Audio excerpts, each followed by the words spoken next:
নমস্কার সকলকে। আশা করছি আপনারা সকলেই ভালো আছেন। চলুন আজ আবার নতুন একটা ভিডিওয় আপনাদের সকলকে স্বাগতম। আশা করছি আপনারা সকলেই ভালো আছেন। চলুন এরপর ভিডিওটা শুরু করা যাক। দেখুন সকাল সকাল আমি সমস্ত কাজ সেরে নিয়ে এদিকে আমি সবজিটা কেটে নিয়ে এরপর সজনে শাকটা বেছে নিচ্ছি ভালো করে। জানেন তো যারা সজনে শাক চাষ করে সজনে শাকে অত কিছু থাকে না, তাই একটু পোকামাকড়গুলো দেখে নিয়ে আর ভালো করে ডাঁটাগুলো কেটে দিলেই হয়ে যায়।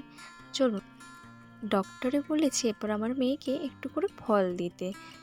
মানে 6 মাস তো ব্রেস্ট ফিডিং করেছে, কোনো খাবার খায় না বাইরে।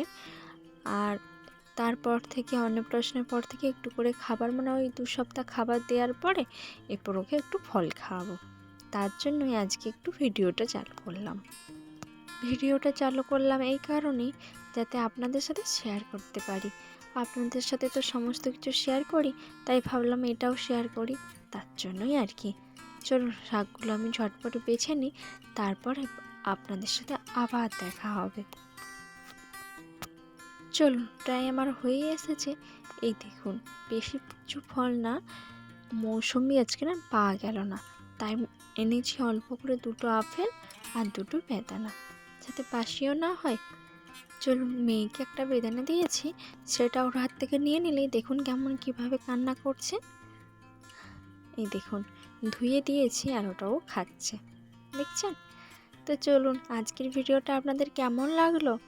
আমার মেয়ে কি সুন্দর বেদানা খাচ্ছে, তাই না? তো চলুন, আজকের ভিডিওটা যদি আপনাদের ভালো লেগে থাকে লাইক কমেন্ট শেয়ার করবেন। দেখা হচ্ছে নতুন কোনো ভিডিওতে আপনাদের সাথে। টাটা।